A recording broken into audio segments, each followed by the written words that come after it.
Mercredi 11 décembre 2013, bonjour, bonsoir à tous et merci d'être fidèles au rendez-vous. Pulsation, l'essentiel de l'actualité de la journée. À la une de l'actualité, justement, le président de la Chambre des députés dit prendre acte de la décision du président Michel Martelly d'autoriser la publication de la loi électorale dans le journal officiel Le Moniteur.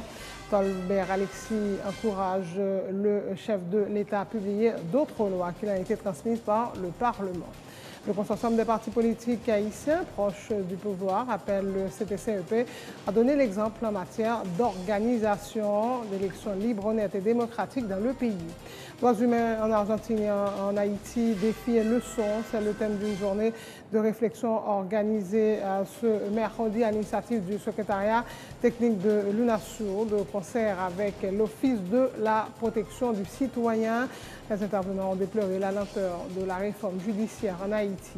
Les Sud-Africains ont commencé ce mercredi à rendre un ultime adieu personnel cette fois à Nelson Mandela, venant s'incliner devant la dépouille du héros de la lutte anti-apartheid, solennellement transporté dans les rues de Pretoria, puis exposé à l'Union Building, siège de la présidence, pour les 3 jours à venir. Le Sénat uruguayen a approuvé mardi le texte régulant la production et la vente de cannabis sous autorité de l'État, expérience sans précédent dans le monde, une décision qui s'inscrit dans le cadre de la lutte contre le trafic de drogue. En sport, Cristiano Ronaldo a établi mardi contre Copenhague un nouveau record du nombre de buts inscrits en phase de groupe de la Ligue des champions, marquant pour la 9e fois en C1 cette saison avec le Real Madrid. Voilà, mesdames et messieurs, pour le menu du journal.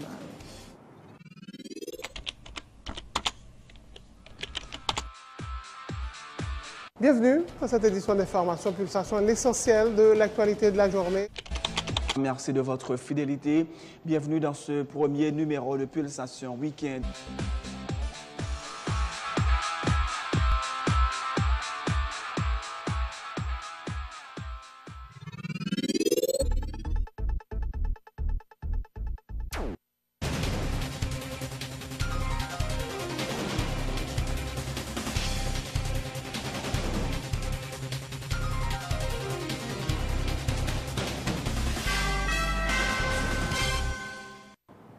En couverture de ce journal, le président de la Chambre des députés dit prendre acte de la décision du président de la République, Michel Martelly, d'autoriser la publication de la loi électorale dans le journal officiel Le Moniteur. Il s'agit d'un pas franchi dans la perspective de l'organisation des prochaines élections, a souligné Tolbert Alexis. Le parlementaire encourage le chef de l'État à publier d'autres lois qui ont été transmises par le Parlement. Le porte-parole de la présidence a annoncé la publication. Nous attendons. Demain, je vais envoyer mon premier secrétaire au bureau de la presse nationale pour recueillir, parce que c'est jeudi, lundi, parution, pour recueillir l'exemplaire, pour pouvoir vérifier si c'est ce que j'avais signé qui est publié. C'est l'occasion pour demander pour l'exécutif à publier leur loi. Académie créole, loi sur parti politique, pour moi, j'en parlais de encore, m'avait insisté, qui votait, mais qui peut arriver dans le pouvoir central là. Et parce que c'est le statut sur lui, c'est un instrument très important si on veut parler de l'élection. Oui, nous pensons que l'exécutif doit prendre toutes les dispositions pour publier 9 membres pour des comptes que c'est dans l'élection, 10 membres pour des comptes que c'est dans fait élection pour eux, et pour capable voir un signal que justement on est dans le cadre de la bonne gouvernance. Est-ce que même conseil de la fait élection toujours, est-ce qu'il doit faire partie d'un fruit de consensus? Il y a une négociation entre Parlement et président, côté passé négociation? Je pense qu'il est trop tôt d'aller là, d'aborder cette question qu'à présent. Donc nous attendons effectivement l'exemplaire de la loi électorale. Après, on saura quoi faire. Mais le processus est déjà enclenché là en quelque sorte, avec inscription en BEC et BED et ah non, mais j'avais partis politiques. Non, mais moi j'avais clairement pris position, j'avais dit que cette pratique, le fait par M. Ménard de lancer ce soi-disant pré-calendrier, c'était des voies de fait administratives et qu'il devait se ressaisir. Donc on ne reconnaît pas le processus qui a été enclenché. Le porte-parole du consortium des partis politiques haïtiens proches du pouvoir salue également la publication de la loi électorale. Dans le journal, le moniteur Fidel Mocheri appelle le CTCEP à donner l'exemple en matière d'organisation d'élections libres, honnêtes et démocratiques en Haïti. Nous-mêmes, nous avons près de 1 an et demi à sensibiliser nous pour l'élection. Nous inscrits dans le conseil électoral, dans le CTCEP1, loi qui est exigée actuellement là, loi au niveau presse nationale, et d'ici semaine ça, avant que ça fini, début semaine prochaine, la disponible pour tout secteur de la vie nationale. Seul ça m'a souhaité pour l'élection libre, honnête et démocratique. Si nous avons un problème, c'est inquiétude, parce que l'expérience prouve nous, parce que quand on a un ensemble de problèmes, nous avons dit des problèmes, et parce que nous faisons expérience déjà. Donc par le fait côté fait expérience déjà, tout le monde qui vient, ou met le même panier. Donc on a dit c'était CP, ça va faire élection Champrel, élection Magouille, parce que ensemble des acteurs ça pendant 25 dernières années, ils ont habitué uniquement avec des élections Magouille. Donc dans ça nous dit nous-mêmes, nous voulons que CTCP ça baille un exemple, un modèle dans réaliser bonnes élections. Et ça fait nous-mêmes nous demander pour prendre le temps, pour attendre tout le monde et réaliser une élection libre, honnête et démocratique. On attend une date probable qui est fixée par le CTCEP. Nous souhaitons que par exemple un calendrier électoral définitif. Sans transition, le président du tribunal spécial symbolique pour la République dominicaine a rendu ce mercredi son verdict, demande l'annulation de l'arrêt 168-13 de la Cour constitutionnelle dominicaine visant à dénationaliser des Dominicains d'origine haïtienne. Ce jugement, qui a une portée symbolique, s'inscrit dans le cadre de la mobilisation de la société civile haïtienne pour contraindre les autorités dominicaines à revenir sur leur décision, a indiqué Maître Gervais Charles. Nous trouvons que le monde entier soulevé contre mesure ça et nous trouvons que de notre côté en Haïti, nous pas trop fait assez. Donc nous croyons qu'avec l'aide de la presse, n'a pas abouti à sensibiliser la population. Pour l'instant, ça signifie avec décision ça? Bon, et que matin, c'est la collègue Mayo qui dit que c'est à de bonne guerre que nous signifions ces décisions en ambassade des républiques dominicaines. Donc, ouais, que c'est aux mesures que la suivre. Non, et que ça fait partie de mobilisation forme de protestation et de avantages ou cap tiré dans l'opinion c'est public, c'est national et international. Ce n'est pas nécessairement ces gouvernements qui produisent toute bagaille. C'est lui qui représente, mais c'est l'ol pas fait travail. Nous avons d'autres façons, c'est pour nous faire que voix peuple les traverser et que monde tant au niveau c'est national et international tendait. Le verdict sera signifié aux autorités dominicaines, a indiqué le juriste Franz Abelard Horace, qui avait joué le rôle de l'avocat de la République dominicaine lors de ce procès symbolique. Les déclarations de Maître Horace sont suivies de celles de Maître Jean Gédéon du Centre d'analyse et de recherche en droit de l'homme, qui a organisé ce procès symbolique au Parlement haïtien. Même s'il s'agit d'une décision symbolique, pas un tribunal spécial, l'État dominicain n'a pas d'autre choix que de donner suite à la décision de ce tribunal. La décision est imposable à la République dominicaine parce que la République dominicaine, je le reconnais en tant qu'avocat de l'État dominicain, je vais faire un plaidoyer pour que le président Medina puisse entreprendre les démarches d'ordre politique pour procéder à l'application de cet arrêt et du même coup, par voie de conséquence, casser la décision du tribunal qui a été rendue en juridiction interne. C'est symbolique son victoire parce que nous-mêmes, Jacques Mzula, nous voulons d'abord mobiliser toute la société haïtienne par rapport à cette question qui est au cœur vraiment de toute préoccupation, de toute activité. Et cette décision va être signifiée justement à l'État dominicain, histoire justement de dire que nous-mêmes nous sommes motivés autour de la question en attendant que justement et actions que nous exercée par devant la Commission interaméricaine des droits de l'homme, bien sûr, capable de faire chemin. Ce sont des démarches qui sont très sérieuses. Comme nous n'avons pas de compétences pour une session tribunal, nous faisons comme ça. Mais en fait, démarche la procédure là, était juridique, était respectée les normes internationales et juge tout était entré dans la dynamique internationale. Donc c'est pour nous que la décision est toute portée, mais comme nous n'avons pas de compétences, c'est-à-dire décision pas de portée contraignante, mais elles ont un symbolisme fort là-dedans.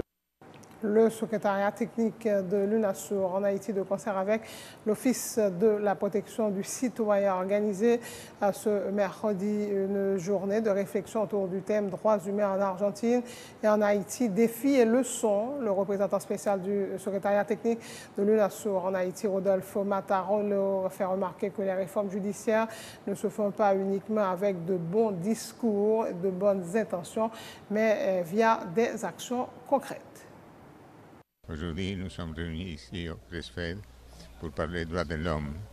Et pour parler des droits de l'homme par rapport à notre expérience. Pas pour donner des leçons. Je répète, nous ne sommes pas des donneurs de leçons.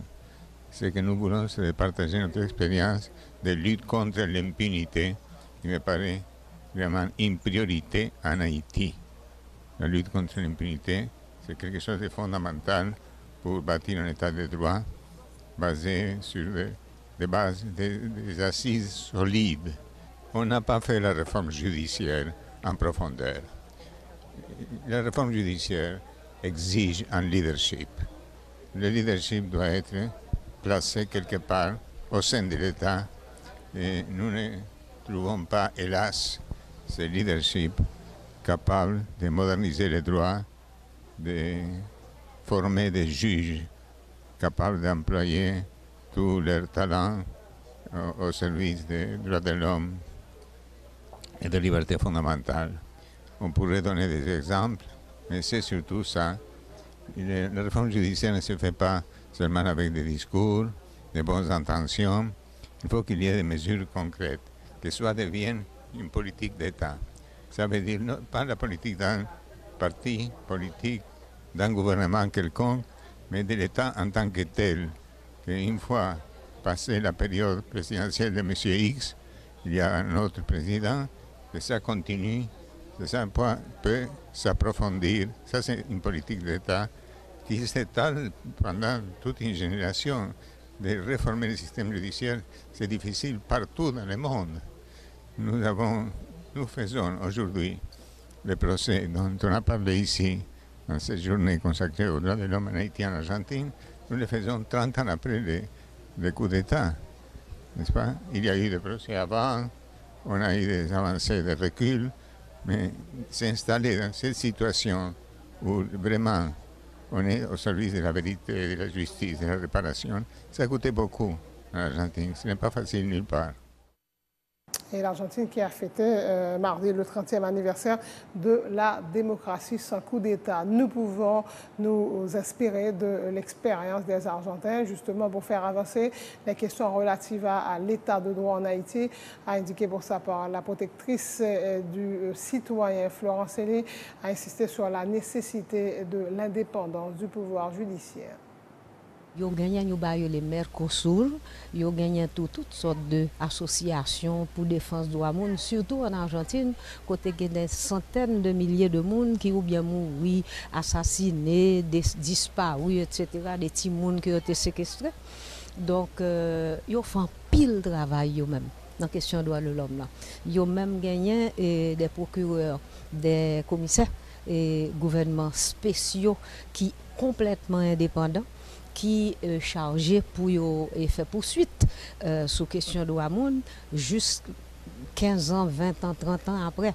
Donc, ils sont assez bien organisé dans ce sens. Et ils ont aidé nous tout pour exhumation dans le Rabotoa.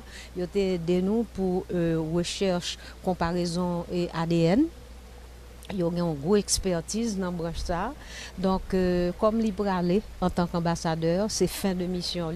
Il a décidé pour faire partage avec Haïti. Lui-même, il était partagé, il était fait un pile expert vini pour ce dernier groupe expert pour le moment qui fait des recherches, qui fait des découvertes extraordinaires dans la question de droit, avancement, justice, qu'il a avec nous. Je pense que faut que nous profiter de ça pour conscientisation, ça fait nous rentrer en nous-mêmes, pour que nous prenions de nouvelles dispositions, pour que nous fassions justice par nous avancer, tout lui insister en pile sur l'indépendance pouvoir judiciaire là. Lui-même, ensemble avec M. Mataoula, en Haïti, pour le moment, depuis quelques années, nous gagnons quand une résurgence de revendications. Ouais. Et parfois, il est bien orienté, parfois, il est mal orienté. En pile politique mêlée dans le droit de l'homme, c'est dommage. Mais en général, même si on n'a pas dit qu'il y a un progrès dans les résultats, même penser qu'il y a un progrès dans le processus. Le sénateur Moïse Jean-Charles a laissé le pays ce mercredi à destination du Brésil. Il doit rencontrer la présidente Dilma Rousseff ainsi que des leaders politiques et des membres d'organisations syndicales. C'est en tout cas ce qu'il a indiqué ce mercredi. Le parlementaire va plaider en faveur du retrait des forces brésiliennes de la mission des Nations Unies pour la stabilisation en Haïti, dont le Brésil assure le commandement des contingents militaires. Je dis encore, nous déterminons tout le monde pour nous continuer à mener la bataille là. C'est ça qui fait, après-midi, on a quitté le pays d'Haïti, nous allons entrer dans le pays du Brésil. Pour nous rencontrer ensemble avec le président du pays Brésil, Mme Dilma, et ensuite, nous allons parler de tout avec le responsable PTO.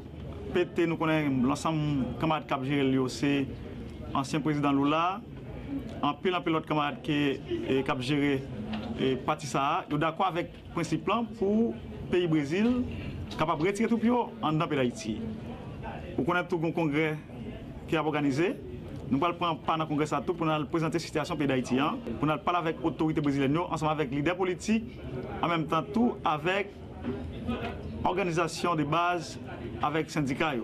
En même temps tout, nous allons faire part des décisions familiales à l'instant, même dans le pays, République dominicaine, ils mettaient Dominicains d'origine haïtienne dehors, dans le pays là, et bien c'est même tout directeur familial Valastan pour une décision raciste qui maillait avec même décision République dominicaine face à la question moun yo pas vle ouais depuis que vous sorti dans catégorie moun défavorisé yo pas vle ouais non. Donc vous confirmez maintenant. Et nous même j'en ai dit là, c'est eux qui dit m'a répété ça dit.